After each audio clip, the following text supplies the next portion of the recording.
উত্তরবঙ্গের সর্ববৃহৎ দুধের বাজার এটি। এখানে প্রতিদিন বিক্রি হয় কয়েকশো মণ দুধ। আর এই দুধের বাজার মাত্র 1 ঘন্টার মধ্যে সব দুধ বিক্রি শেষ হয়ে যায়। 1 ঘন্টায় বিক্রি হয় কয়েকশো মণ দুধ। আর এই বাজারটি রয়েছে বগুড়া জেলার শেরপুরের পৌর শিশু পার্কে।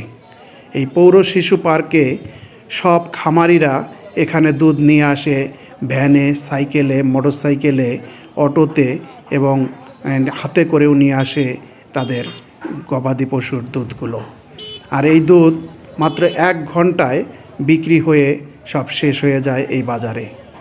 এখানে প্রতিদিন দুধের বাজার আপ ডাউন করে, কখনো 60 টাকা, কখনো আবার 100 টাকা, 80 টাকায়ও বিক্রি হয়। এখানে দুধের বাজারে প্রতিনিয়ত বিভিন্ন দই বিক্রেতারা আসেন দুধ ক্রয় করতে এবং তারা এই দুধগুলো ক্রয় করে নিয়ে গিয়ে বিভিন্ন দই ভাণ্ডার বা দই তৈরির কারখানায় ব্যবহার করেন। তো আপনাদের কেমন লাগলো উত্তরবঙ্গের এই বৃহৎ দুধের বাজার?